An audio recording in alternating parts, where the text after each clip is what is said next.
Hi everyone. Previous class में हमने fourth point पढ़ा था। क्लासिफिकेशन ऑफ कॉस्ट हमारा कॉन्सेप्ट है और क्लासिफिकेशन ऑफ कॉस्ट जो हमारा कॉन्सेप्ट है उसका हमने फोर्थ पॉइंट पढ़ा था, जिसके अंदर हमने सीखा था चेंज इन एक्टिविटी और वॉल्यूम। कि वॉल्यूम के हिसाब से, एक्टिविटी यूनिट के हिसाब से अगर चेंजमेंट करते हैं तो उसके हिसाब से कॉस्ट क्या होगी। तो हमने इसमें तीन कॉस्ट पढ़ा था, वेरिएबल कॉस्ट, फिक्स कॉस्ट और सेमी वेरिएबल कॉस्ट। यूनिट बढ़ाने से जब कॉस्ट बढ़ जाए, यूनिट घटाने से जब कॉस्ट घट जाए, that's called variable cost. Unit बढ़ाने से या घटाने से कॉस्ट में कोई भी इफेक्ट ना पड़े, cost her volume of output पे सेम रहे, तो वो होता है फिक्स्ड कॉस्ट। और सेमी वेरिएबल कॉस्ट वो कॉस्ट होती है जिसमें कुछ पार्ट तो फिक्स्ड रहता है और कुछ पार्ट वेरिएबल रहता है। फिर हमने आगे जाकर सीखा कि भैया इसके अंदर जो फिक्स सेमी वेरिएबल कॉस्ट है, इसके अंदर फिक्स्ड कितना है और वेरिएबल कितना है, फिक्स्ड कितना है और वेरिएबल कितना है, ये सीखा, उसको निकालना सीखा। और मैंने आपको प्रीवियस क्लास में मैंने होमवर्क भी दिया था कि मैंने कहा ये होमवर्क करके लाना और इसमें पता लगाना है कि इसमें से वेरिएबल कितना है और फिक्स कितना है। चलो जी, होमवर्क तो कर लिया होगा आपने। मैं लास्ट वाला जरूर कराना चाहूंगा एक बार, क्योंकि लास्ट वाले में थोड़ी दिक्कत आ सकती हो। सबसे पहले हम ये सीखेंगे कि भाई कॉस्ट पर यूनिट सबसे पहले सीधा ही नहीं निकालेंगे कि ये सेमी वेरिएबल में इसमें वेरिएबल कितना है, सेमी फिक्स कितना है। सबसे पहले जब भी हमें कोई क्वेश्चन मिलेगा तब हम देखेंगे कि यार ये जो पॉइंट है, ये जो क्वेश्चन है, इसके अंदर क्या ये क्वेश्चन सेमी वेरिएबल का है। अगर ये सेमी वेरिएबल का होगा तब हम वेरिएबल और फिक्स निकालेंगे, ठीक है ना। पहले चेक कर लेते हैं। चेक करने के लिए क्या करा था मैंने कहा था भाई टोटल कॉस्ट अपॉन में total unit, total cost upon में टोटल। अगर हर volume of unit, volume of output या हर वॉल्यूम ऑफ यूनिट पे total cost per unit same आती है तो फिर वो सेमी वेरिएबल नहीं है, वो वेरिएबल कॉस्ट है। और अगर पर यूनिट कॉस्ट सेम नहीं आती वॉल्यूम और अलग अलग वॉल्यूम आउटपुट पे, तो फिर वो सेमी वेरिएबल कॉस्ट बन जाती है। तो पहले चेक करो कि ये सेमी वेरिएबल है, वेरिएबल है, फिक्स्ड है। फिक्स तो नहीं है क्योंकि कॉस्ट में चेंजमेंट आया, तो ये वेरिएबल हो गया, सेमी वेरिएबल। चेक करते हैं। तो कॉस्ट पर यूनिट निकाल के देखते हैं दोस्तों। 15,000 डिवाइडेड बाई 250, ये आ गया 60 रुपये। और इधर करेंगे 24,000 डिवाइडेड बाई 400, ये आ गया 60 रुपये। अब वो स्टूडेंट जिसने इस पे सेमी वेरिएबल की कॉन्सेप्ट लगा दिया वो गलत है। कि भाई मैंने ये कहा था कि पहले आप चेक कर लेना कि ये सेमी वेरिएबल है या वेरिएबल है। भाई it is a variable cost, इसमें तो फिक्स कॉस्ट निकलेगी ही नहीं क्योंकि ये तो वेरिएबल कॉस्ट है दोस्तों, सेमी वेरिएबल है ही नहीं। तो ये कॉन्सेप्ट, ये क्वेश्चन देने का पर्पस सिर्फ इतना था, पहले आप चेक कर रहे हो नहीं कर रहे हो। ऊपर के दो सेमी वेरिएबल है, वो मैंने खुद बनाए थे, मुझे पता है वो सेमी वेरिएबल है, उसमें कॉस्ट पर यूनिट निकालने की जरूरत नहीं है, सेमी वेरिएबल है। तो आपको जो ध्यान देना है वो ये ध्यान देना है कि सबसे पहले हमें चेक करना है कि वेरिएबल है सेमी, सिर्फ सेमी वेरिएबल का कॉन्सेप्ट नहीं लगा देना, ठीक है। चलो इनकम आंसर बता देता हूं। इसमें वेरिएबल कॉस्ट कितनी है, चलो फिक्स को फिक्स बता देते हैं। फिक्स कॉस्ट निकल जाएगा तो भैया कॉस्ट में से फिक्स हटा देना, वेरिएबल आ जाएगा। चलिए अरे सामने निकाल लेते हैं ना, 200 से 400, 200 यूनिट बढ़ा और 50,000 से 80 हो जाएगा, 30,000 रुपए बढ़े। तो 200 यूनिट बढ़ाने से 30,000 रुपए खर्च हो गए, तो 30,000 डिवाइडेड बाई 200, 30,000 डिवाइडेड बाई 200, यह आ गया 150 रुपए पर यूनिट। तो वेरिएबल जो कॉस्ट है वो 150 रुपए पर यूनिट है। तो अगर मैं कहूँ 150 मल्टीप्लाई बाई 200, तो इस वाले केस के अंदर जो वेरिएबल कॉस्ट आएगी वो आएगी 30,000 रुपए, और इस वाले केस के अंदर जो वेरिएबल कॉस्ट आएगी वो आएगी 60,000 रुपए।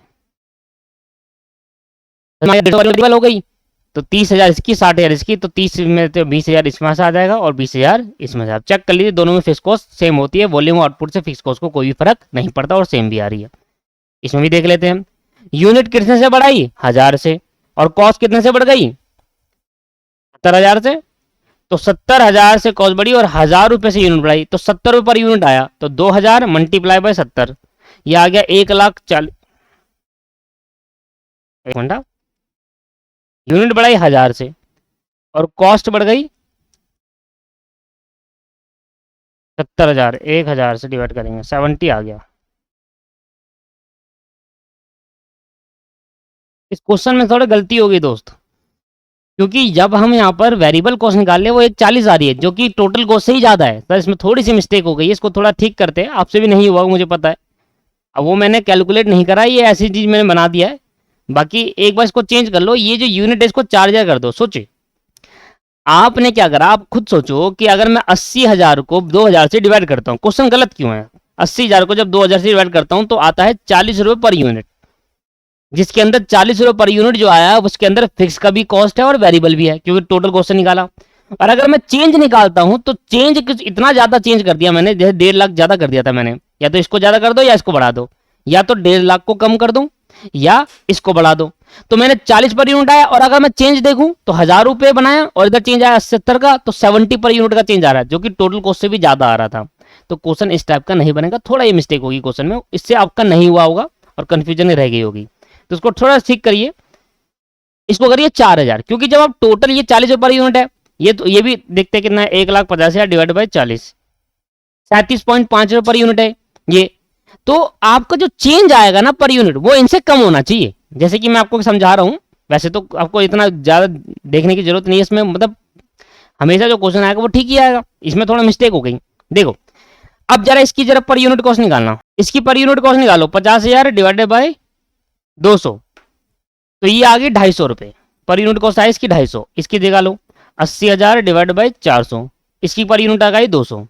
अब जब मैं चेंज निकालता हूं ना तो 30,000 डिवाइड बाई 200, देखो इसकी 250 आई थी, इसकी 200 आई, पर जो चेंज की पर यूनिट कॉस्ट है वो 150 है। जो चेंज की पर यूनिट कॉस्ट है वो इनसे कम होनी चाहिए, ठीक है, पर यहां पर तो उल्टा ही हो गया था, इसलिए वो क्वेश्चन थोड़ा मिस्टेक है। ठीक है जी, कॉन्सेप्चुअली कोई गलती नहीं है, क्वेश्चन में थोड़ी गलती हो गई यहां पर। आप एक बार देख लीजिए, 4,000 माइनस 2,000, चेंज कितने का आया, 2,000 यूनिट बढ़ाने से कितने रुपए की कॉस्ट बढ़ गई, 70,000 से कॉस्ट बढ़ गई, तो 70,000 डिवाइडेड बाई 2,000 कर दूंगा, तो पर यूनिट जो कॉस्ट आएगी वो 35 रुपये पर यूनिट आ गई। अच्छा, तो मुझे बताओ वेरिएबल कॉस्ट कितनी हो जाएगी, तो 2,000 मल्टीप्लाई बाई 35, यह आ जाएगा 70,000, और इधर 4,000 मल्टीप्लाई बाई 35, यह आ जाएगा 1,40,000 रुपये। ठीक है जी, तो मुझे बताओ फिक्स कॉस्ट कितनी आ गई, देखो 10,000 और 10,000, तो फिक्स कॉस्ट हमारी इस केस के अंदर 10,000 है। ठीक है, इट माई मिस्टेक, मेरी गलती है, आपकी कोई गलती नहीं है, मेरे से क्वेश्चन में गलती हो गई है, इस वजह से आपका आंसर नहीं आया होगा, बाकी आपके कॉन्सेप्ट क्लियर है। आओ सर, ये दोनों सारे क्वेश्चन कर दिए हैं, आओ अब नया कॉन्सेप्ट सीखते हैं, 5th point. Classification of cost ही चल रहा है, 5वां पॉइंट सीखेंगे, अगली क्लास तक मैं खत्म कर दूंगा इसको, क्योंकि अब इसका टाइम आ चुका है। आज की देखते हैं क्लास में कितने हो पाते हैं, टोटल 11 पॉइंट हमारे पास आई थिंक, तो 5, 6, 7 जितने भी छोटे छोटे पॉइंट है, एक बड़ा पॉइंट है, एक दो पॉइंट, 10वां 11 नेक्स्ट क्लास में करेंगे, पर आज की क्लास में कवर कर लेंगे सारा, आज की क्लास में और नेक्स्ट क्लास में क्लासिफिकेशन ऑफ कॉस्ट खत्म कर देंगे। ठीक है दोस्त, चलो अगला हमारा पॉइंट है बाय कंट्रोलेबिलिटी, मैंने शुरुआत में ही लगाया था आपको, बाय कंट्रोलेबिलिटी अगला पॉइंट है, तो डालेंगे बाय कंट्रोलेबिलिटी। दोस्तों मैं आपको फ्री बता रहा हूं, अगर आप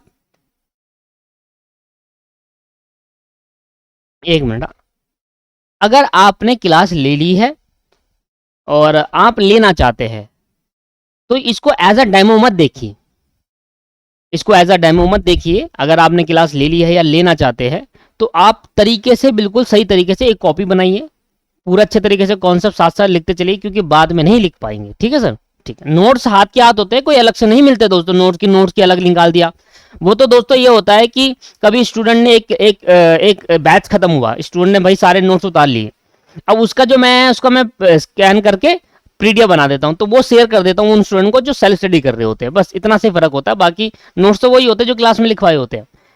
तो दोस्तों बाय कंट्रोलेबिलिटी, तो कंट्रोलेबिलिटी के हिसाब से हमने कॉस्ट को कंट्रोल करा, जिसके अंदर हमारे पास कंट्रोलेबल कॉस्ट है और अनकंट्रोलेबल कॉस्ट है। अब इन दोनों में डिफरेंस समझते हैं कि क्या कंट्रोलेबल कॉस्ट है और क्या अनकंट्रोलेबल कॉस्ट है। तो पहला हम सीखते हैं controllable cost.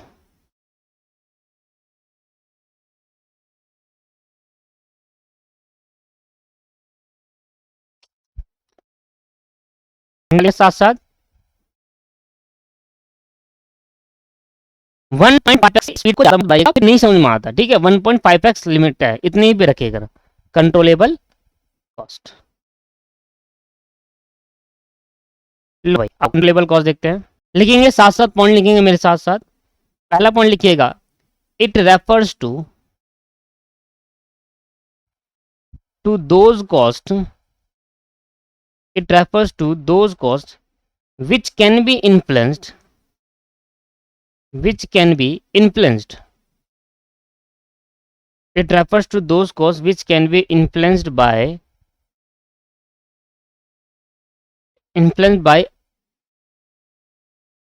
action of a specific member, action of a specific member specific नहीं, स्पेसिफाइड मेंबर लिखिए, specified member of N undertaking, of N undertaking, ठीक है। तो it referred to those code which can be influenced by the action of a specified member of an undertaking. Undertaking means organization, ठीक। अच्छा, second point लिखेंगे, पहले आप साथ साथ पॉइंट लिख लेंगे, फिर मैं एग्जांपल्स के साथ समझा दूंगा आपको। Cost which are at least partially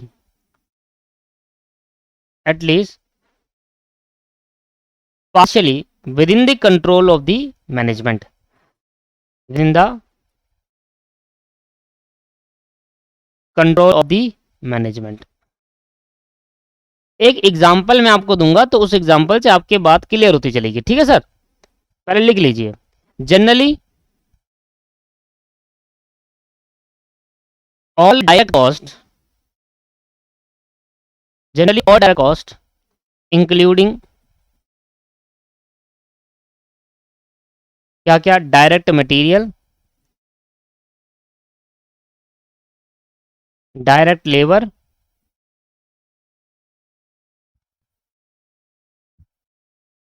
और क्या होता है, direct expense, and some of the overhead,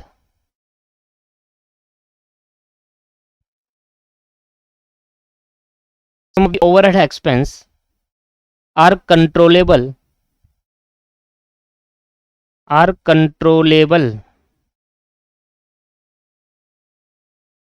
by the lower level of management,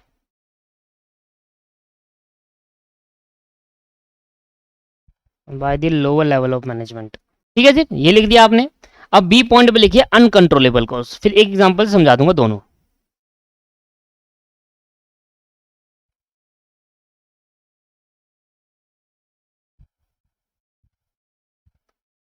uncontrollable cost are, it refers to those cost, point लिखिए, it refers to those cost, ये उस cost को refer करता है, which cannot be influenced,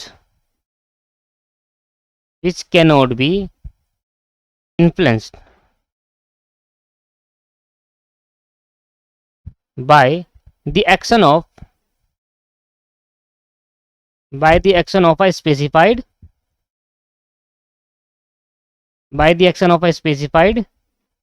member of an undertaking। कहता है जी भाई ऐसी कॉस्ट जो मैनेजमेंट के कुछ स्पेसिफाइड मेंबर के हाथ से इन्फ्लुएंस कर जाए, मतलब समझ नहीं आया। In another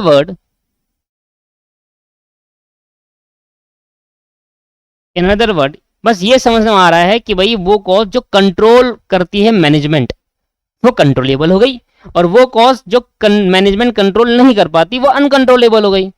cost which are not within the control of management, within the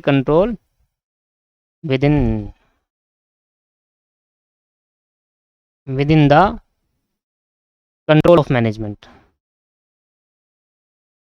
ऐसी कॉस्ट जो मैनेजमेंट के कंट्रोल में नहीं होती वो कॉस्ट अनकंट्रोलेबल कॉस्ट मानी जाती है, और ऐसी कॉस्ट जो मैनेजमेंट के कंट्रोल में होती है वो कॉस्ट कंट्रोलेबल मानी जाती है। बड़ा सिंपल सा नहीं है भाई, ऐसी कॉस्ट जो मैनेजमेंट के कंट्रोल में नहीं है और ऐसी कॉस्ट जो मैनेजमेंट के कंट्रोल में है, जो कंट्रोल में है वो कंट्रोलेबल और जो कंट्रोल में नहीं है वो uncontrollable. Most of the fixed cost are uncontrollable, most of the cost are uncontrollable. तो जो फिक्स कॉस्ट होती है वो ज्यादातर अनकंट्रोलेबल रहती है। इस पर एग्जांपल समझते हैं सर, कौन कौन सी कॉस्ट है जो, मतलब ऐसी क्या कॉस्ट है जो मैनेजमेंट से कंट्रोल कर सके। और जैसे ही मैं आपको एग्जांपल दूंगा तो आपके माइंड में खुद से बहुत सारे एग्जांपल डेवलप होने चालू हो जाएंगे कि हाँ ये भी हो सकती है अनकंट्रोलेबल, ये भी हो सकती है कंट्रोलेबल, ये अनकंट्रोलेबल हो सकती है खुद। दोस्तों मान लो एक बिजनेस है, एक बिजनेस के अंदर ना 3 लेवल होते हैं दोस्तों। देखिए मान लो एक बिजनेस है और इस बिजनेस के अंदर, एक बिजनेस के क्या सभी बिजनेस के अंदर 3 लेवल्स होते हैं। इस बिजनेस के पास एक फैक्ट्री भी है, और ये बिजनेस मान लो कोई पर्टिकुलर प्रोडक्ट बनाती है, मान लो ये टॉय फैक्ट्री है, इन बिजनेस की टॉय फैक्ट्री, खिलौनों की फैक्ट्री है ना। अब मान लो एक बिजनेस के अंदर 3 लेवल होते हैं, कौन कौन से लेवल होते हैं आपने बिजनेस मैनेजमेंट में सीखा होगा। Top level management,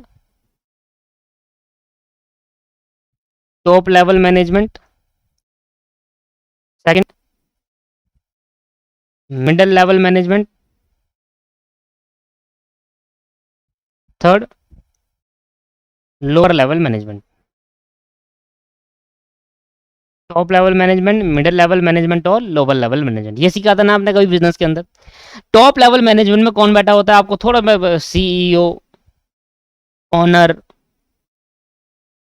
middle level में मेनली बैठे होते हैं सुपीरियर, और यहाँ पर वर्कर जो फैक्ट्री में मेनली काम करते हैं। अब मान लेते हैं, ध्यान सुनिएगा भाई, मान लेते हैं कि भाई फैक्ट्री के अंदर टॉय का मैन्युफैक्चरिंग करना है, टॉय को बनाना है। टॉय बनाने के लिए क्या क्या चाहिए बताओ। सबसे पहले चाहिए रॉ मटेरियल। रॉ मटेरियल क्या होगा, जो भी टॉय बनाने का रॉ मटेरियल होता होगा वो चाहिए, ठीक है सर। फिर क्या चाहिए सर, लेबर चाहिए, वर्कर चाहिए, ठीक है। और फिर क्या चाहिए, और भी कुछ खर्चे भी होते हैं जो कि डायरेक्ट और इनडायरेक्ट दोनों हो सकते हैं। अब भाई मान लो कि अभी तक मैंने इस मैन्युफैक्चरिंग में करंट जो सिनेरियो चल रहा था वो ये चल रहा था, करंट जो हमारा यूनिट बनती थी, करंट प्रोडक्शन जो थी वो ये थी, 1 लाख यूनिट बनते थे पर एनम, 1 लाख यूनिट बनते थे पर एनम। अब मैनेजमेंट की तरफ से, टॉप लेवल मैनेजमेंट की तरफ से, जो टॉप लेवल मैनेजमेंट में बैठे होते हैं ना पर्सन, उसको हमने नाम दिया स्पेसिफाइड मेंबर। क्या बोला इनको हमने, specified member. Top level management जिस तरीके से कहेगा उस तरीके से प्रोडक्शन होगा। हाँ जी सर, उस तरीके से। टॉप लेवल मैनेजमेंट ने कहा कि भाई आप मुझे बताओ 1 लाख यूनिट बनाने में, अगर 1 लाख टॉयज बनाने हैं तो कितने रुपए का रॉ मटेरियल चाहिए। हमने कहा सर ये रॉ मटेरियल हमें 20 लाख रुपए का चाहिए। कितने लेबर चाहिए, कम से कम आपको 150 लेबर चाहिए 1 लाख टॉय बनाने के लिए, मतलब रेगुलर बेसिस पर काम करेंगे, बहुत बड़ी फैक्ट्री है, ठीक है। 150 ज्यादा हो गया है ना, कम कर देते थोड़ा। मान लो 50 लेबर चाहिए एक फैक्ट्री में काम करने के लिए, 50 लेबर, और 50 लेबर की जो सैलरी है, मान लो एक की सैलरी अगर 20,000 15,000 रुपए है, 50 की कितनी होगी भैया, 7 लाख रुपए, नहीं 7.5 लाख रुपए, तो 7.5 लाख रुपए की लेबर लगेगी हर महीने, ठीक है। और कुछ एक्सपेंस लगेगा जो कि डायरेक्ट और इनडायरेक्ट दोनों हो सकते हैं, जिसमें हम कह सकते हैं मान लेते हैं 5 लाख का कुछ खर्चा लग गया, जैसे इलेक्ट्रिसिटी बिल हो गया ये वगैरह, है ना। मैं ये कहना चाहता हूं कि टॉप लेवल मैनेजमेंट ने कहा कि सर ऐसा करिए, ये 50 लेबर को कम करिए और इसकी जगह पर रखिए 40 लेबर, और जो काम 50 लेबर दे रहा है वो 40 लेबर से काम कराइए। इसका मतलब ये होगा कि 10 लेबर जो को निकाल दिया गया, अब उनकी कॉस्ट भी कम हो जाएगी, उनको सैलरी नहीं देनी पड़ेगी। हर महीने 7.5 लाख रुपए का खर्चा आ रहा था। टॉप लेवल मैनेजमेंट ने कहा कि भैया ऐसा है, 50 लेबर से नहीं 40 लेबर से काम करवाएंगे। अब 40 लेबर से काम कराने का क्या दिया उन्होंने, एक एक्शन ले लिया। स्पेसिफाइड मेंबर कौन हो गए हमारे केस के अंदर, स्पेसिफाइड मेंबर हो गए कि भैया टॉप लेवल मैनेजमेंट, और ये लेते हैं एक्शन, और जैसे ही एक्शन लेंगे इनका इफेक्ट कहां चले जाएगा, लोअर लेवल मैनेजमेंट में। अब यहां पर जो रॉ मटेरियल है, जो लेबर है, लेबर से कहा कि देखो भाई 50 लेबर है, अब वो काम 40 लेबर से करवाएंगे हम, क्योंकि बहुत सारे लेबर खाली बैठे होते हैं एक टाइम पे जब वो काम कर रहा होता है। तो अब देखा गया कि 40 लेबर भी वो काम कर सकते हैं, तो 40 लेबर के हिसाब से 15,000 रुपए हो गया, 6 लाख रुपए। तो आपने देखा कि किस तरीके से मैनेजमेंट ने लेबर कॉस्ट को कंट्रोल करा। कैसे कंट्रोल करा, लेबर को कम करके। जो लोग जो काम 40 लेबर कर सकते थे, मैनेजमेंट ने उसकी जगह वो 50 लेबर रखा था। तो हमने कहा ये तो अननेसेसरी कॉस्ट जा रही है, इसको कंट्रोल करा जाएगा। तो एक कंट्रोल करने के लिए उसने रिड्यूस कर दिया, या रिड्यूस करा एक तरीके से ये पार्ट हो गया कंट्रोल का, या 6 लाख तक ही रहने दिया, बढ़ने नहीं दिया। फ्यूचर में अब 6 लाख से ऊपर बढ़ने नहीं देंगे, इसको कंट्रोल का। तो ऐसी कॉस्ट जो मैनेजमेंट के हाथ में होती है, जो मैनेजमेंट अपने हिसाब से बड़ा घटा सकते हैं, दैट्स कॉल्ड कंट्रोलेबल कॉस्ट। आपने देखा कि ये किस तरीके से रिड्यूस करा मैनेजमेंट ने, रिड्यूस करा है।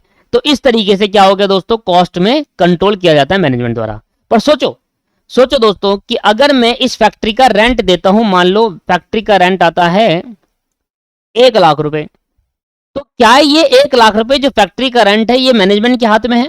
नहीं सर, ये मैनेजमेंट के हाथ में नहीं है, आप तो आपको देना ही पड़ेगा ना, इसको तो मैनेजमेंट कम नहीं कर सकता ना दोस्तों। भाई एक फैक्ट्री है आपके पास, उसका 1 लाख रुपए रेंट है, आपको देना है तो देना है, उसको आप कम नहीं कर सकते दोस्तों, उतना तो आपको देना ही पड़ेगा। दैट्स कॉल्ड आपके पास अनकंट्रोलेबल कॉस्ट। तो हमारे लिए जो फिक्स्ड कॉस्ट रहती है वो अनकंट्रोलेबल रहती है। क्योंकि अनकंट्रोलेबल क्यों रहती है? क्योंकि इसको हम अपने अकॉर्डिंग से बढ़ा घटा नहीं सकते।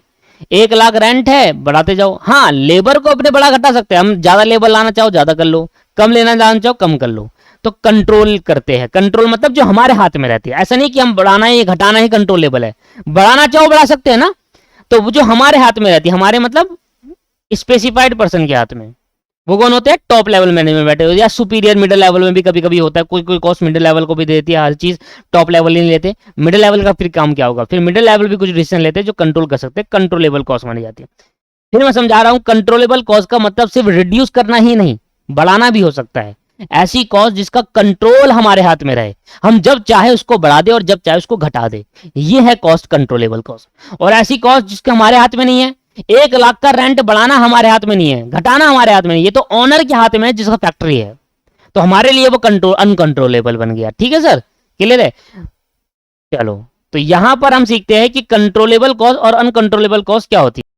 ठीक है, चलो, तो कहता है it refers to those cost which can be influenced, जो कि क्या है दोस्तों? इन्फ्लुएंस होता है बाय एन स्पेसिफाइड मेंबर। मतलब कौन होते हैं स्पेसिफाइड मेंबर? जो टॉप लेवल मैनेजमेंट में बैठे होते हैं, उनका डिसीजन से कॉस्ट को बढ़ाया घटाया जा सकता है, तो वैसी कॉस्ट को कंट्रोलेबल कहा गया। किसके स्पेसिफाइड पर्सन? अंडरटेकिंग के, मतलब बिजनेस के। एक बिजनेस के अंदर जो स्पेसिफाइड पर्सन होते हैं वो कुछ एक्शन लेते हैं, मतलब कुछ काम कहते हैं, कुछ बोलते हैं। उन्होंने कहा भाई लेबर को कम करा जाए, लेबर को बढ़ाया जाए, तो ऐसी कॉस्ट जो उन स्पेसिफाइड मेंबर के कंट्रोल में रहती है, जब वो चाहे बढ़ा दे जब वो चाहे घटा दे, इसको कंट्रोलेबल कॉस्ट कहा जाता है। Cost which are at least partial within the control of management. Partial, अब ये तो नहीं कि लेबर बढ़ाकर बिल्कुल 10 कर देंगे। भाई जो काम 40 लेबर से कम कोई कर ही नहीं सकता, उसमें आप 10 कैसे कर दोगे? फिर काम कैसे होगा? तो मतलब अप टू 50 से 40 तक में कंट्रोल है, इसका नहीं है। इसका मतलब ये नहीं है कि सारे लेबर कम कर दो। अगर आपने 40 से 10 कर दिया तो भैया कौन काम करेगा? 10 लेबर से जितना हो पाएगा उतना ही तो करेंगे। इसका मतलब पार्सली, कम से कम कुछ पार्ट होता है कंट्रोल का। ऐसा नहीं कि आप 100% कंट्रोल कर लोगे, 100% रिड्यूस कर दोगे, कुछ पार्ट तक आप कर सकते हो। That's called controllable. ठीक है, जनरली कौन कौन सी कॉस्ट कंट्रोल हो सकती है? मटेरियल की कॉस्ट। आपने कहा कि यार ये तो भाई मटेरियल बहुत अच्छी क्वालिटी का नहीं है, हमें अच्छी क्वालिटी का मटेरियल चाहिए, तो आपने कॉस्ट को बढ़ाया थोड़ा और अच्छी क्वालिटी का मटेरियल लगा। आपने कहा यार ये तो अच्छी क्वालिटी का मटेरियल बहुत ज्यादा रहा, जबकि हमारे दूसरे सप्लायर से कम कॉस्ट में दे रहा है सेम क्वालिटी का माल, तो हमने उस पर चलेगा कॉस्ट को कम करने की चाह। तो कंट्रोल का मतलब है कि भाई मैनेजमेंट के हाथ में, जब वो चाहे प्रोडक्शन बढ़ाएगा तो कॉस्ट बढ़ जाएगी, प्रोडक्शन घटाएगा तो कॉस्ट घट जाएगी, तो वो कंट्रोल रहता है।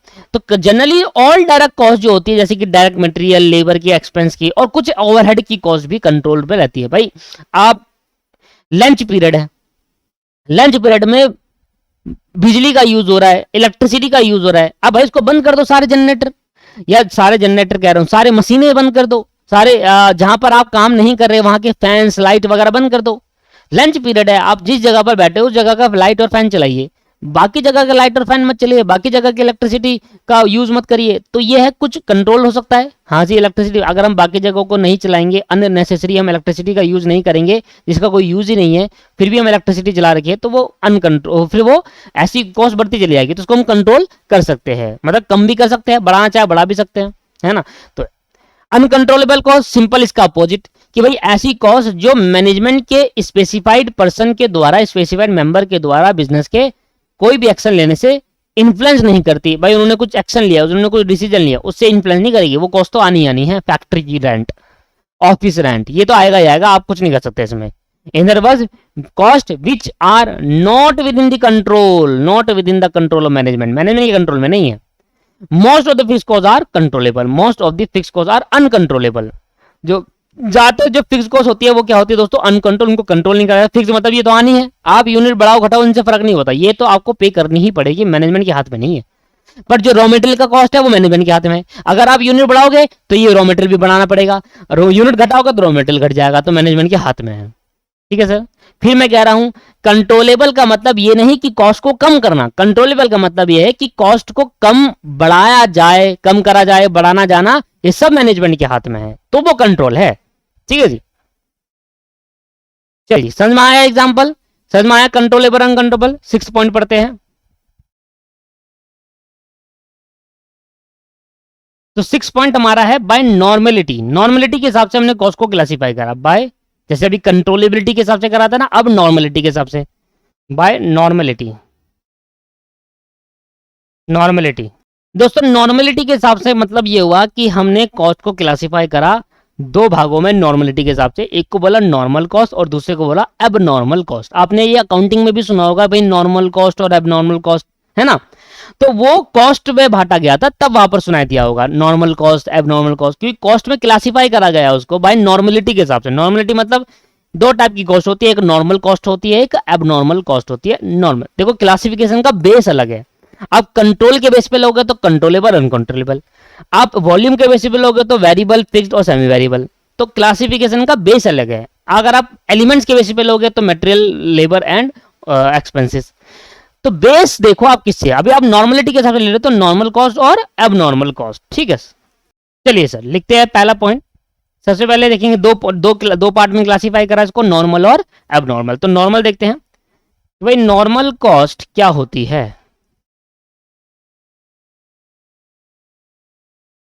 कहता है normal cost are those cost are those cost which are regular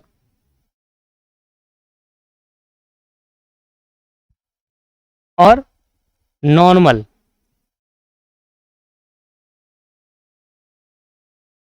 which are incurred which are incurred in the normal condition,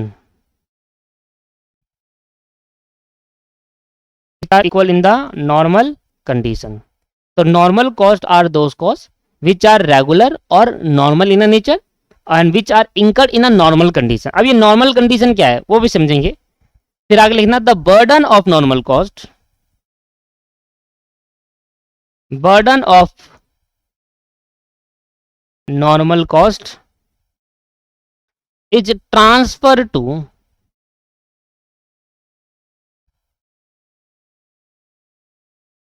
customer, is transferred to customer. It mean, इसका मतलब it mean it is added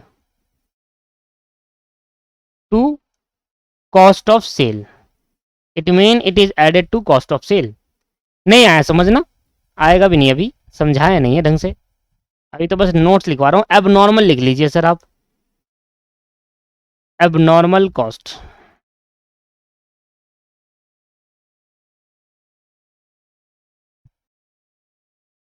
पूरा लिख लेते हैं भैया।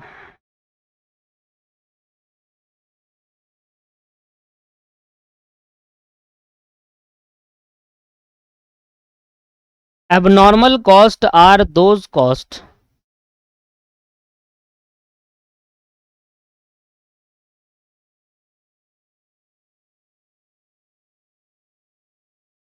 which are irregular,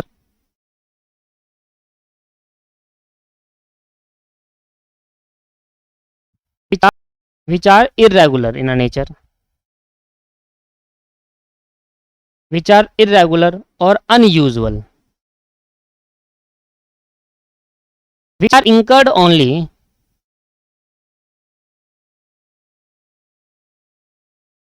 which are incurred only due to abnormal situation, due to abnormal situation of the operation, of the operation। अब अगर आपको दो चीज पता चल गई, पहली चीज एबनॉर्मल सिचुएशन क्या होती है और नॉर्मल सिचुएशन क्या होती है। अगर आपको ये दो चीज पता चल गई तो एबनॉर्मल सिचुएशन में लगने वाली कॉस्ट एबनॉर्मल कॉस्ट होगी और नॉर्मल कंडीशन या सिचुएशन में लगने वाली कॉस्ट नॉर्मल कॉस्ट होगी। बड़े सिंपल सी बात है। मेरे को आपको दो चीज सिखानी है सिर्फ, एक एबनॉर्मल कॉस्ट, सॉरी एक एबनॉर्मल सिचुएशन कौन कौन सी होती है, एक नॉर्मल सिचुएशन कौन कौन सी होती है। अगर एबनॉर्मल सिचुएशन में आ गई कोई कॉस्ट तो वो एबनॉर्मल बन जाएगी, और नॉर्मल सिचुएशन में जो कॉस्ट आएगी वो नॉर्मल बन जाएगी। पर डिपेंड, इनका जो ट्रीटमेंट होता है वो अलग होता है। कहता है द बर्डन ऑफ, लिखना, the burden of abnormal cost, the burden of abnormal cost is not transferred to customer, is not transferred to customer. The burden of abnormal cost is not transferred to customer. It mean abnormal cost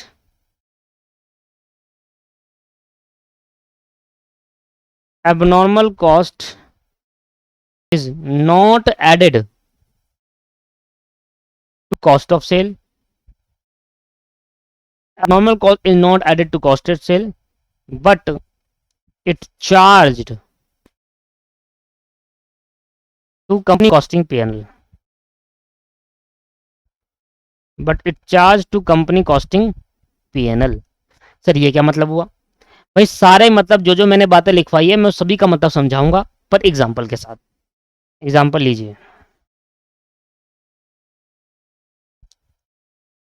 देखिए sir, अगर एक word में मैं normal और abnormal को define करूं तो normal और एबनॉर्मल सिचुएशन क्या होती है।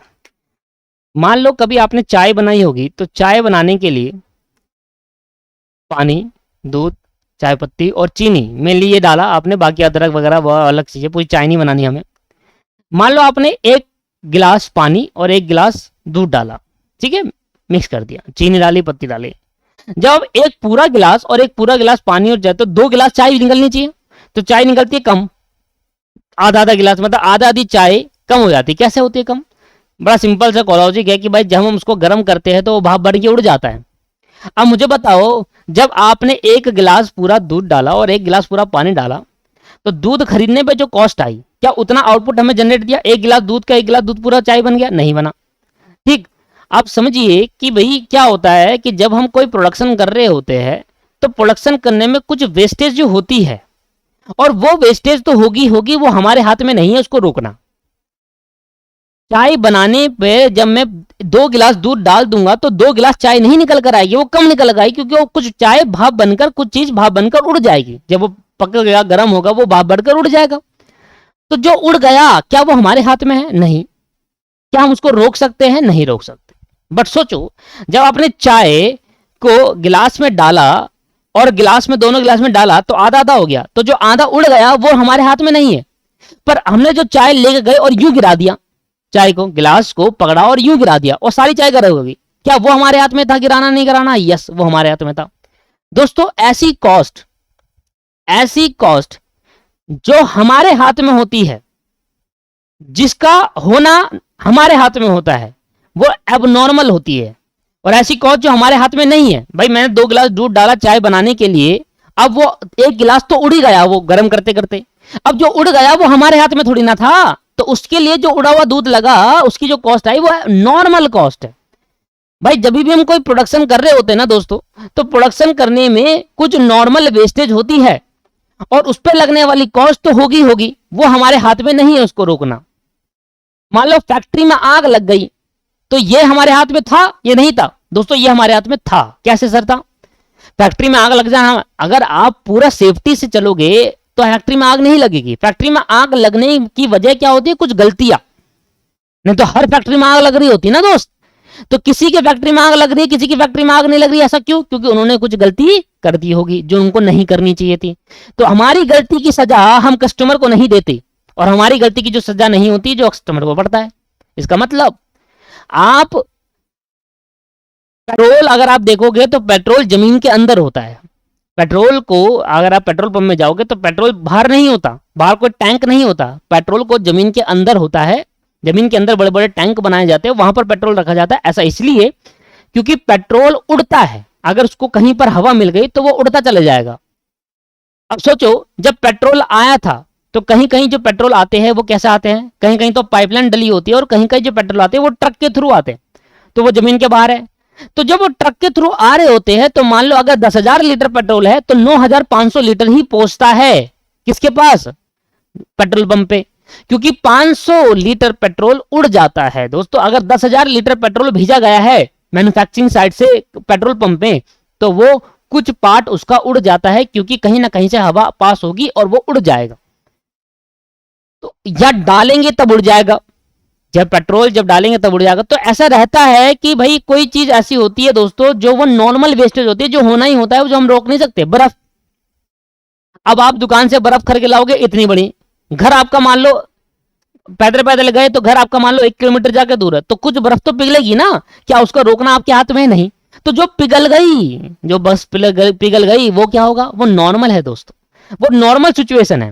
अब नॉर्मल सिचुएशन क्या कि आप बर्फ ले आ रहे हो, जैसे ही घर पहुंचे घर के बाहर गिर गई वो, ये है अब नॉर्मल सिचुएशन। अगर आपने ढंग से पकड़ी होती तो वो नहीं गिरती। दोस्तों यही समझने की चीज है, यही समझने की चीज है। कभी कभी जब मैन्युफैक्चरिंग होता हो रहा है, कभी कभी जहां प्रोडक्शन या मैन्युफैक्चरिंग हो रहा होता है, वहां पर कुछ नॉर्मल वेस्टेज होती है। जो नॉर्मल वेस्टेज होती है, जो होनी ही होगी, उसको हम रोक नहीं पाएंगे। जैसे एग्जांपल देते हैं आपको, एक फैक्ट्री में गया था मैं, वो फैक्ट्री थी उसकी चप्पल बनाने की, जो फैक्ट्री होती है।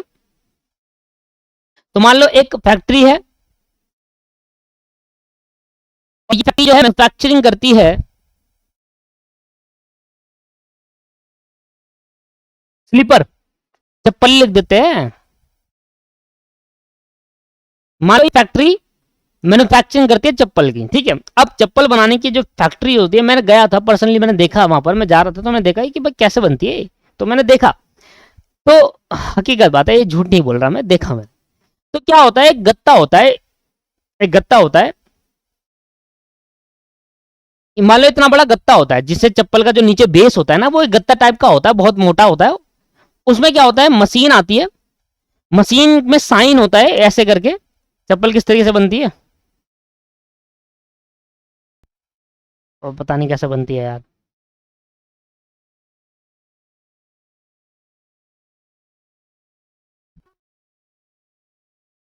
ऐसे करके बहुत सारे क्या होते हैं, ऐसे करके बहुत सारे क्या होते हैं, साइन होते हैं, ठीक है ना।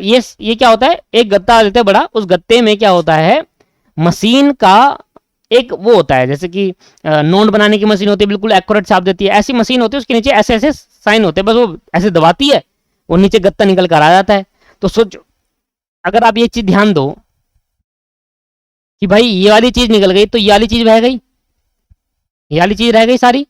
अगर ये चीज हमने मशीन से मारी तो नीचे वाला कुछ रह गया, ठीक है। छोटा बनाते थोड़ा, मान लो ये एक छोटा सा गत्ता है, इसमें एक ही चप्पल बन सकती है। अब एक चप्पल बनाई, पूरा यूटिलाइज कर लिया जितना यूटिलाइज हो सकता था। मान लो चप्पल का है, ये चप्पल बनाया, एक चप्पल का है, ठीक है। अब मान लो जब ये चप्पल निकली होगी तो इतना पार्ट तो निकला होगा, है ना। और जो ये पार्ट है, ये वाला, ये पार्ट तो वेस्ट गया होगा, इसका क्या करेंगे, कुछ भी नहीं कर सकते भाई। एक गत्ता ऐसा नहीं आता बिल्कुल शेप में, गत्ता आते रेक्टेंगल शेप में। मशीन, ये गत्ता है, ठीक है, इस मशीन में मारा, वो चप्पल निकल गई, और जो बाहर का बच गया, क्या बच गया थी, ये वाला। अब बाहर का बच जाता है ये वाला पार्ट,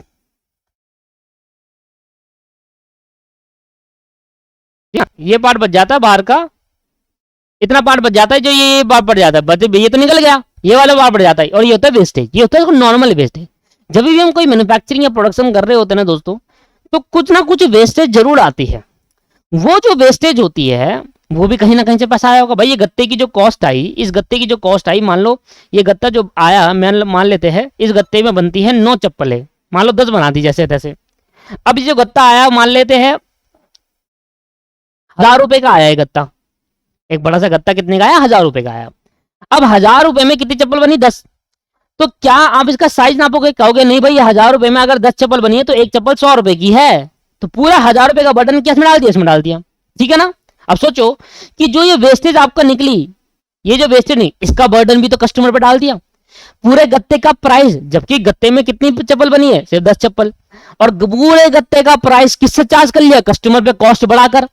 तो ऐसे ही होता है दोस्तों, ये नॉर्मल होती है, जो नॉर्मल है भाई कंपनी के हाथ में नहीं, ये तो वेस्टेज होनी है, और जो वेस्टेज होगी भाई हम तो चार्ज करेंगे आपसे।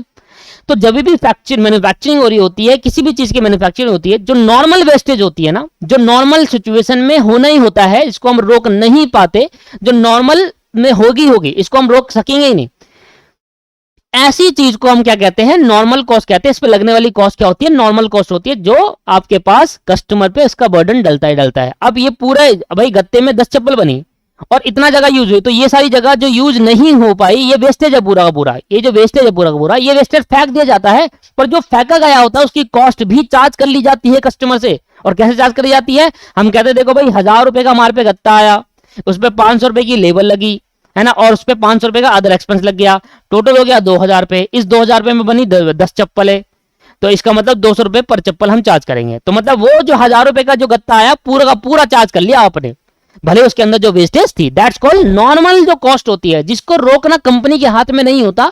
मैन्युफैक्चरिंग करते करते उतना चीज तो बर्बाद होगा ही होगा, उस कॉस्ट को भी कस्टमर से चार्ज कर लिया जाता है, उस कॉस्ट को भी कस्टमर से चार्ज कर लिया जाता है। पर सोचो आपकी किसी गलती की वजह से ये पूरे गत्ता खराब हो गया, ये फैक्ट्री की गलती की वजह से पूरा गत्ता खराब हो गया। मान लो आपकी फैक्ट्री में आग लग गई, किसी कारणवश आपकी गलती थी, आपकी गलती की वजह से खराब हुआ, या कि ये गत्ते में गलत मशीनें चल गई और गलत मशीन चल गई, शेप अलग अलग निकल गई, टूट गया, एक चप्पल यहां से बन रही, दूसरी चप्पल इसको काट दिया, तीसरी ने इसको काट दिया, इसने जैसे काट दिया, तो ये खराब हो गया। ये गलती किसकी, फैक्ट्री की, फैक्ट्री के ओनर की, फैक्ट्री के वर्कर्स की। अब ये गलती से जो चप्पल बनी, इस पूरे गत्ते से भाई चार, इस साइड की चप्पल, इस साइड का गत्ता पूरा खराब हो गया, और इस साइड की चप्पल में से तीन चप्पल बनी, क्या पूरे 1000 रुपए का बटन 3 चप्पल में डाल दोगे? नहीं सर। क्यों डालेंगे फिर?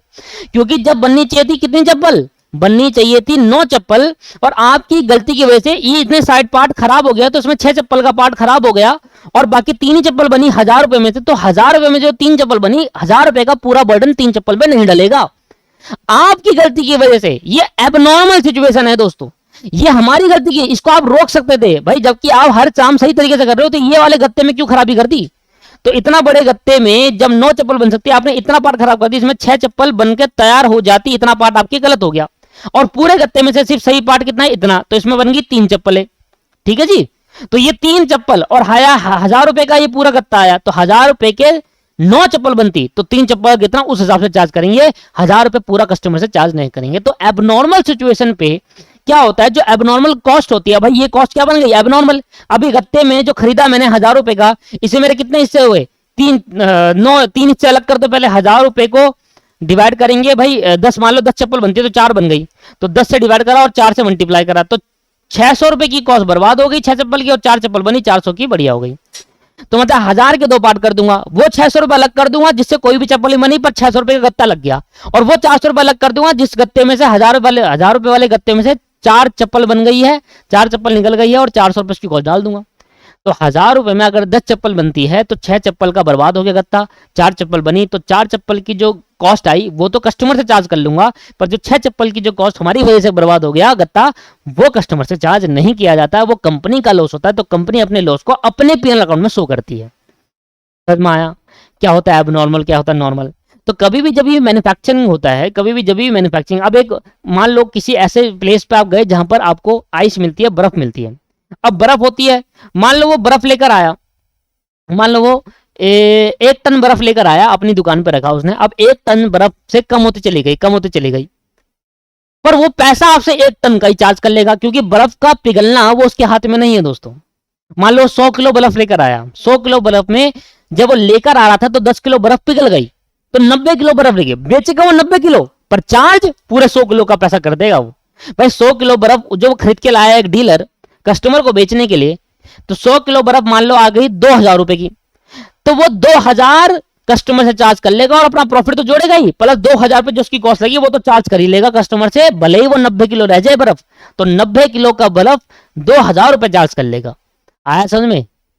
अगर मान लो कोई बर्फ 100 किलो आई थी, कितने की आई थी, 2000 रुपए की आई थी, तो मान लो 1 किलो बर्फ कितने की बेचता है, ये प्रॉफिट को इग्नोर कर देते हैं मान लो 2 मिनट के लिए, तो 1 किलो बर्फ कॉस्ट टू कॉस्ट बेचता है कितना, तो 2000 डिवाइड बाई 100, 20 रुपए की बेचता, 20 रुपए पर केजी बेचता। ठीक है, अब मान लो 2000 रुपए की जो 100 किलो बर्फ लाए, इसमें से उसके पास कितनी पहुंची, सिर्फ 90 किलो। क्या ये उसकी गलती है? नहीं भाई, लाने तक कुछ तो बर्फ पिघलेगी। अब लाने तक जो ला रहे थे, जहां से मैन्युफैक्चरिंग साइड से जा रहे थे, अब हर जगह बर्फ का वो तो नहीं ले आ सकता। हाँ, उसकी फैक्ट्री के अंदर मान लो बर्फ का बहुत बड़ा वो फ्रीज हो, बहुत बड़ा, वो अलग चीज है, कोल्ड स्टोरेज बोलते हैं उसको, वो अलग चीज है। बट यहाँ पर अभी लाते लाते तो कोई कोल्ड स्टोरेज नहीं होगा ना। तो मान लो वो लेकर आए तो 90 किलो जो बर्फ बची इसको, तो ये 2000 रुपए पूरा 90 किलो से। अब क्या होगा, 2000 की कॉस्ट आई, डिवाइड बाई 90 करेंगे, पहले 100 कर रहे थे, अब वो 22 रुपए पर केजी चार्ज कर लेगा आपसे कॉस्ट। ऐसे पड़ता है बर्डन, फर्क पड़ता है। जहां अगर वो पूरा 100 केजी रहता तो 1 केजी बर्फ 20 रुपए की मिलती। अब वो 90 केजी रहा, तो अब इस 2000 को 90 से डिवाइड करूंगा तो 1 केजी बर्फ 22 रुपए की देगी कॉस्ट, प्लस 3 रुपए का प्रॉफिट जोड़ा, 25 रुपए बेच देगा। आया समझ में, उसमें भी 3 का प्रॉफिट जोड़ेगा तो 30 रुपए बेचता। तो कॉस्ट का नॉर्मल कॉस्ट की होने की वजह से दोस्तों बर्डन कस्टमर पर पड़ता है। और कैसे पड़ता है समझ में आया ना, कॉस्ट ऑफ सेल में ऐड कर देते हैं, कॉस्ट, वो कॉस्ट को कॉस्ट ऑफ सेल में ऐड कर दिया जाता है नॉर्मल कॉस्ट को। और जो एबनॉर्मल होता है वो गलती हमारी है, हमारी वजह से हुआ है, तो उसका बर्डन कभी भी कस्टमर पे डालते हैं, वो कंपनी खुद उठाती है, इसलिए कॉस्टिंग पीएल में भेजती है अपना, ना कि कॉस्ट में ऐड करती है, ना कि प्रोडक्ट की कॉस्ट में ऐड करती है। तो normal cost are those cost which are regular और नॉर्मल। जो रेगुलर होगा ही होगा, आप चप्पल बनाओगे तो वो हर गत्ते पे उतनी वेस्टेज निकलेगी निकलेगी, वो आप नहीं रोक सकते, जो रेगुलर होना ही होना है। तो which are incurred as in normal condition, जो कि नॉर्मल कंडीशन मानते हैं, भाई हमें पता है कि यार हम कहीं मैन्युफैक्चरिंग करेंगे तो इतना तो बर्बाद होगा ही, तो ये नॉर्मल है। The burden of normal cost is transfer to the customer, क्योंकि होना ही होना है आपके लिए। अगर हम प्रोडक्ट बना रहे हैं तो इतनी नॉर्मल वेस्टेज आएगी, तो उसका बर्डन भी आपको उठाना पड़ेगा। Normal it mean it is added to the cost of sale. Cost of sale क्या होता है आगे जाकर मैं पढ़ाऊंगा आपको कॉस्ट शीट, तो वहां समझ में आएगा what is the meaning of cost of sale. तो ऐड कर देते हैं कॉस्ट ऑफ सेल में। अभी ये मान के चलो हम उसकी प्रोडक्ट के कॉस्ट में उसको जोड़ देते हैं, नॉर्मल कॉस्ट को भी उसकी प्रोडक्ट की कॉस्ट में जोड़ देते हैं, तो कस्टमर से चार्ज कर लेते हैं वो पैसा। बट अगर बात करें एबनॉर्मल कॉस्ट की, ये वो कॉस्ट होती है जो इरेगुलर होती है, कभी कभी होती है। मान लो पूरा गत्ता खराब हो गया, वो कभी कभी होगा ना दोस्तों, पर उस जो गत्ता खराब हो वो आप कंपनी की कॉस्ट मानी जाएगी, कंपनी का लॉस माना जाएगा, वो कस्टमर पर उसका बर्डन चार्ज नहीं किया जाएगा। तो एबनॉर्मल सिचुएशन क्या होती है, भाई ऐसी आग लग जाना, या कोई मैन्युफैक्चरिंग कर रहे थे तो वो खराब हो गया, हमारी गलती की वजह से हमने गलत मशीन चलाई दी, ऐसे खराब हो गया, तो वो एबनॉर्मल सिचुएशन है उस केस के अंदर। और ये कभी कभी होता है। और उस केस के अंदर भाई बहुत सारी शर्ट का मैन्युफैक्चरिंग है, कुछ शर्ट ऐसी बन गई जो डिफेक्टिव बन गई, तो वो एबनॉर्मल है, वो कस्टमर से चार्ज नहीं करा जाएगा। The burden of abnormal cost is not transfer to the customer. Customer पर ट्रांसफर नहीं करने का मतलब यह है जब हम प्रोडक्ट की कॉस्ट में उसको ऐड नहीं करेंगे, एबनॉर्मल कॉस्ट को ऐड नहीं करेंगे, फिर क्या करेंगे, उसको हम कंपनी के कॉस्टिंग पीएनएल, अब कॉस्ट पड़ रहे हो तो कॉस्टिंग पीएनएल आएगा, तो कंपनी की कॉस्टिंग पीएनएल में उसको ऐड कर दिया जाएगा। तो कंपनी के कॉस्टिंग पीएनएल में उसको ऐड कर दिया जाएगा। चार्ज करने का मतलब क्या होता है, चार्ज करने का मतलब डालना, खर्चे साइड में डालना, पीएनएल के चार्ज करना होता है। इस तरीके से ट्रीटमेंट होता है नॉर्मल कॉस्ट। तो नॉर्मल कॉस्ट मतलब जो होना है उसको कंपनी नहीं रोक सकती, तो उसका बर्डन कस्टमर पे चार्ज करा जाता है, शिफ्ट कर दिया जाता है, कस्टमर से लिया जाता है, ट्रांसफर करा जाता है। और कैसे लिया जाता है, कॉस्ट पर यूनिट पे उसका बर्डन डाल देते हैं, मतलब कॉस्ट बना देते हैं उसको, एक कॉस्ट डाल देते हैं, कॉस्ट ऐड कर देते हैं, ये भी कॉस्ट है, और उसका चार्ज कर लेते हैं कस्टमर से। बाकी ऐसा एबनॉर्मल में नहीं होता, उसको कस्टमर से चार्ज नहीं करा जाता, उसको कॉस्ट में ऐड नहीं करा जाता, उसको कंपनी अपने पीएनएल अकाउंट के लॉस में डालती है, डेबिट साइड में डालकर उसको लॉस मान लेती है। क्लियर है, समझ में आया क्या होता है नॉर्मल कॉस्ट और क्या होता है एबनॉर्मल कॉस्ट। ठीक है, 6 पॉइंट। अब हम 7 पे चलते हैं। 7 का पॉइंट हमारा by relationship with accounting, by relationship with accounting period, by relationship with accounting period. अब कॉस्ट को अकाउंटिंग पीरियड के हिसाब से, उसके रिलेशनशिप के हिसाब से बांटा गया, और कितने भागों में बांटा वो देखते हैं। 2 भागों में बांटा दोस्तों, एक को बोला कैपिटल कॉस्ट, एक को बोला revenue cost. Capital cost accounting में कैपिटल एक्सपेंडिचर नाम से जाना जाता है, और रिवेन्यू कॉस्ट अकाउंटिंग में रिवेन्यू एक्सपेंडिचर नाम से जाना जाता है। तो यहां पर 2 भागों में कौन से बांटा, एक को बोला कैपिटल कॉस्ट, एक को बोला रिवेन्यू कॉस्ट। कैपिटल कॉस्ट को अकाउंटिंग में कैपिटल एक्सपेंडिचर कहते हैं, और रिवेन्यू कॉस्ट को, जैसे कॉस्ट में रिवेन्यू कॉस्ट कहते हैं, तो ऐसे अकाउंटिंग में रिवेन्यू एक्सपेंडिचर कहते हैं। ठीक है जी, आपको पता है ना कैपिटल एक्सपेंडिचर रिवेन्यू एक्सपेंडिचर किसे कहते हैं, बेसिक नॉलेज है तो अकाउंटिंग की। चलो मैं भी फिर भी एग्जांपल देंगे, पहले लिख लेते। तो पहला आ गया सर कैपिटल कॉस्ट, ये तो होगा कॉस्टिंग का, और हम इसको अकाउंटिंग में कहते हैं capital expenditure.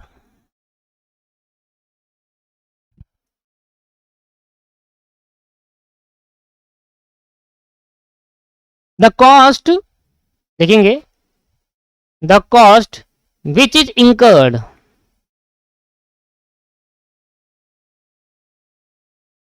The cost which is incurred in purchasing of assets,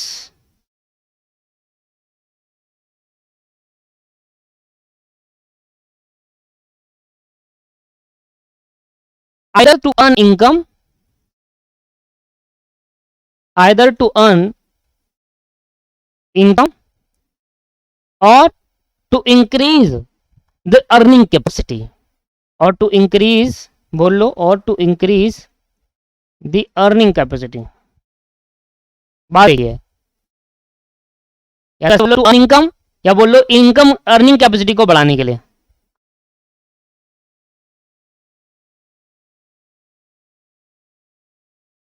earning capacity of the business, earning capacity of the business, ठीक है। इज नोन एज, ऐसे लिख दो, is known as capital cost. उसको हम क्या नाम देंगे? Capital cost. The benefit of capital cost, लिखना आगे, the benefit of capital cost, the benefit of capital cost is acquire, acquiring लिख लो, benefit of capital cost acquiring over a number of period, over the number of periods, over the numbers of period, that is more than 1 year। क्या होता है कि भाई ऐसा खर्चा जो हमने किया और उस खर्चे से होने वाली जो हमें कोई चीज मिली उसका बेनिफिट हम और 1 साल से ज्यादा के लिए उठाते हैं, 1 साल के ज्यादा के लिए कंज्यूम करते हैं, तो हम उसको कैपिटल एक्सपेंडिचर कहते हैं, और वही चीज कैपिटल कॉस्ट है। एसेट को खरीदना, मैंने बाइक खरीदी, बाइक खरीदना और बाइक पे लगने वाला पैसा मेरी कॉस्ट है। मैंने मान लो 1 लाख रुपए की बाइक खरीदी, तो 1 लाख रुपए जो मेरा गया वो कॉस्ट है ना। अब ये कॉस्ट कैपिटल है या रिवेन्यू है? तो कैपिटल है दोस्तों। क्यों? क्योंकि जब बाइक हमारे पास आई, 1 लाख रुपए खर्च करने के बाद जो बाइक आई उसका बेनिफिट मैं 1 से ज्यादा साल के लिए उठाता हूं, वो मेरी एसेट है, उससे मेरी अर्निंग कैपेसिटी बढ़ती है, मैं 1 साल से ज्यादा के लिए उठाता हूं, तो वो मेरी क्या मानी जाएगी? कैपिटल कॉस्ट मानी जाएगी। इतना बेसिक नॉलेज अकाउंटिंग का आपको है, मुझे पता है, ठीक है। बी, रेवेन्यू एक्सपेंडिचर,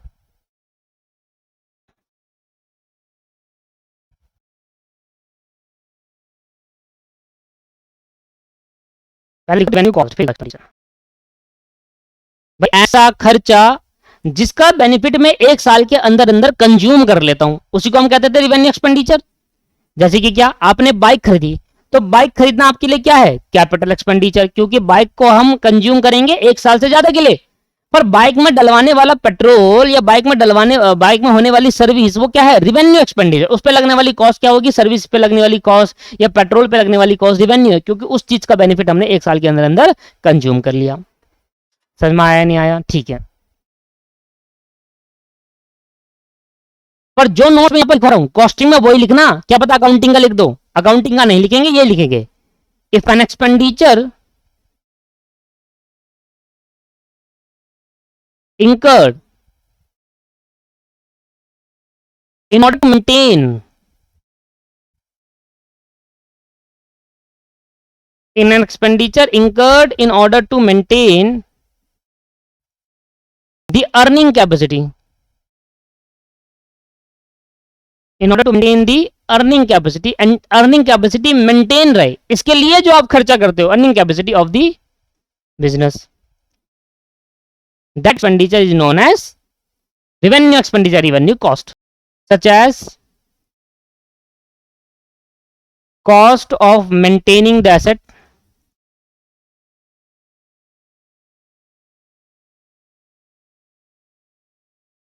ठीक है, is called revenue cost।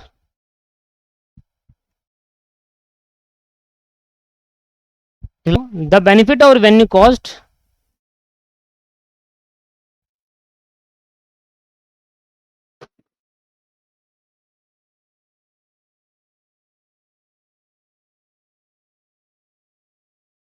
the benefit of revenue cost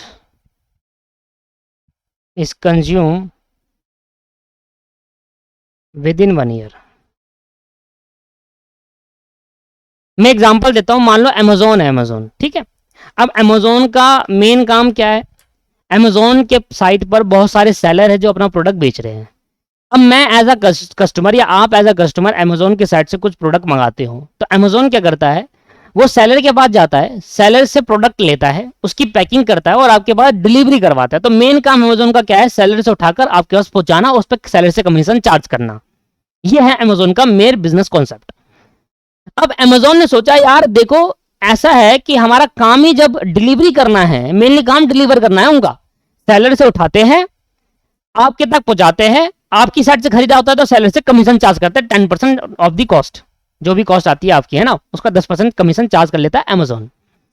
अब अमेजोन ने कहा यार क्योंकि हमारा काम ही डिलीवरी का है, हमारा काम एक जगह से उठाकर पैकिंग वगैरह करना फिर उसको डिलीवर कस्टमर तक पहुंचाना, तो क्यों ना हम इसके लिए डिलीवरी वैन खरीद लिया जाए। समझना ध्यान से। तो अमेजोन ने डिसाइड करा कि हम 1 लाख डिलीवर वैन खरीदेंगे इंडिया में, जो कि इंडिया में रहेगी और इंडिया में कस्टमर तक पहुंचाएगी, सेलर से कस्टमर तक पहुंचाएगी। अब इंडिया में अमेजोन ने 1 लाख डिलीवरी वैन खरीदी, जिसकी कॉस्ट समथिंग 1 करोड़ या 100 करोड़ आई, मान लेते हैं, जिसकी कॉस्ट समथिंग 10 करोड़ आ गई। 10 करोड़ आई, 1 लाख वैन खरीदी, 10 करोड़ की कॉस्ट आ गई। जस्ट अज्यूम कर रहा हूं, 100 करोड़ मान लो, 1000 करोड़ मान लो, क्या फर्क पड़ता है। मान लो 100 करोड़ रुपए उन्होंने 1 लाख वैन खरीदी और इंडिया में बिछा दी, 100 करोड़ का इन्वेस्टमेंट कर दिया। अब जो 100 करोड़ रुपए खर्च हुए, बताओ ये कैपिटल है या रेवेन्यू? सॉरी कैपिटल है। क्यों? क्योंकि जो वैन होगा उसका जो कंजम्पशन होगा, उसको जो बेनिफिट होगा, मैं 1 से 7 साल के लिए उठाऊंगा और ये वैन हमारी अर्निंग कैपेसिटी को बढ़ाएगा। बिजनेस की एसेट बन गई ना, ये अमेजोन की एसेट्स है उनकी वैन, उनकी डिलीवरी वैन जो है वो अमेजोन की एसेट्स है, उनकी वो अर्निंग कैपेसिटी को बढ़ा रहे। पहले डिलीवरी वैन हायर करनी पड़ती थी, अब उन्होंने खरीदकर अब उनकी अर्निंग कैपेसिटी डबल हो रही है। तो ऐसी कॉस्ट जब अब इंकर करते हैं अपनी एसेट्स को खरीदने में, और वो एसेट हमारे बिजनेस की अर्निंग कैपेसिटी को बढ़ा दे, या उस एसेट से हम अपने बिजनेस को अर्न करें, उस एसेट से बिजनेस को अर्न करें, या उस एसेट्स को लगाने से अर्निंग कैपेसिटी और बढ़ जाए। अभी अमेजोन वाला जो एग्जांपल मैंने आपको दिया, ये वो है कि अमेजोन ने वैन खरीदी, अमेजोन के लिए एसेट्स है। अमेजोन जब एसेट खरीदेगा तो उससे उसकी अर्निंग कैपेसिटी नहीं बढ़ी, उससे उसकी अर्निंग बढ़ गई। सीधी सीधी कैपेसिटी तो बढ़ना है कि पहले से कमा रहे थे और कमाने लगे इसके आने से। अर्निंग कैपेसिटी का एग्जांपल देता हूं, अभी वैन खरीदा, अब अर्निंग होने लगी उनको। भाई शुरू शुरू में उन्होंने वैन खरीदी बहुत सारी, तो अर्निंग होने लगी। अगर वो पहले जैसे फ्लिपकार्ट क्या करता है, फ्लिपकार्ट अपना उनका वो नहीं है, फ्लिपकार्ट ने एक आउटसोर्स कर रखा है डिलीवरी का काम। ई कार्ट लॉजिस्टिक करके एक कंपनी है जो कि फ्लिपकार्ट का सारा काम डिलीवरी का वो देखती है। तो फ्लिपकार्ट ने क्या कर रखा है, अपना काम को आउटसोर्स कर रखा है। इतनी नॉलेज नहीं है, क्या पता उन्हीं की कंपनी हो, बाकी मुझे इतना नॉलेज नहीं है। हाँ, जब भी फ्लिपकार्ट वाले डिलीवरी करते हैं उनकी बैग में लिखा होता है ई कार्ट लॉजिस्टिक, ये लिखा होता है ना। हाँ, तो वो कंपनी दूसरी है, तो फ्लिपकार्ट ने उनको अपना डिलीवरी का काम सौंप रखा। जबकि अमेजोन को जब डिलीवरी करता है तो वहां अमेजोन का ही लिखा होता है कि अमेजोन की आ गई डिलीवरी वैन। तो अमेजोन ने खरीद ली। तो अमेजोन ने जो खरीद ली तो दोस्तों वो उसकी अर्निंग कैपेसिटी बढ़ा रही है एसेट। मान लो एक सिनेमा हॉल है, ठीक है, एक सिनेमा हॉल है। अब एक सिनेमा हॉल के अंदर मान लो 100 जने बैठने की कैपेसिटी है। अब सिनेमा हॉल को रिनोवेट करा और उसकी कैपेसिटी 100 से 150 कर दी। तो हमने जो पैसा खर्च करा एक्स्ट्रा 50 सीट लगाने में, इससे हमारे बिजनेस की अर्निंग कैपेसिटी बढ़ गई नहीं बढ़ गई? बढ़ गई। पहले 100 की कम अर्निंग हो रही थी, अब पहले 100 की अर्निंग हो रही थी और अब 150 जने बैठेंगे इसमें। तो इससे बिजनेस की क्या होगी दोस्तों, अर्निंग कैपेसिटी बढ़ गई। तो इस केस के अंदर दोस्तों वो कॉस्ट पे जो लगी जिससे अर्निंग कैपेसिटी बढ़ जाती है, तो एसेट जनरेट हो जाती है, वो कॉस्ट कैपिटल हो गई। अब वैन खरीदी, वैन में मेंटेनेंस कराना पड़ेगा, वैन में पेट्रोल डलवाना पड़ेगा कि अर्निंग बने रहे। अब आपने डिलीवरी वैन तो खरीदी अमेजोन ने, पर पेट्रोल नहीं डलवाया उसमें। अब क्या वो अर्निंग कैपेसिटी अर्निंग होती रहेगी? नहीं। जब जब आप पेट्रोल डलवाते रहोगे तब तक आपकी वैन चलेगी और अब तक आपको कमा कर देगी। तो जो रेवेन्यू कॉस्ट होती है वो अर्निंग कैपेसिटी को मेंटेन करने के लिए होती है। एसेट्स मेंटेन करोगे तभी एसेट चल पाएगी, तभी आप कमा पाओगे। अगर आपने एसेट को मेंटेन ही नहीं करा तो चलेगी नहीं, तो आप कमा नहीं पाओगे। तो मेंटेन करने के लिए जो कॉस्ट खर्च कर जाती है वो रेवेन्यू मानी जाती है, जो कि हम 1 साल के अंदर कंज्यूम कर ही लेते हैं। पेट्रोल डलवाना कंज्यूम कर लिया 2 दिन के अंदर, सर्विस कराना कंज्यूम कर लिया, है ना। तो ये दोस्तों आपके पास आज की क्लास के अंदर by relationship with accounting period हमने खत्म करा। 8वां 9वां 10वां 11वां अभी है, क्या कर सकते हैं, पर आज की क्लास में इतना ही करेंगे क्योंकि 1 घंटे से ज्यादा एक्सीड में नहीं पढ़ा रहा, क्योंकि फिर बोर होता है, क्योंकि थ्योरी सब्जेक्ट है। अगर प्रैक्टिकल होता तो मैं 2.5 घंटे भी ले जाता इसको, पर नहीं दोस्तों, थ्योरी में थोड़ा समझना बहुत जरूरी है। 1 क्लास एक्स्ट्रा लग जाए कोई बुरी बात नहीं है, पर आपको उतना समझ में आना चाहिए, जल्दीबाजी नहीं करनी चाहिए। आज की क्लास को यही समाप्त करते हैं, नेक्स्ट क्लास में और आगे बढ़ेंगे और 8th पॉइंट हम स्टार्ट करेंगे अपनी नेक्स्ट क्लास 8th पॉइंट से। ठीक है जी, यहाँ तक समझ में आया आपको, चीजें क्लियर है, समझ में आता। Thank you very much, bye bye.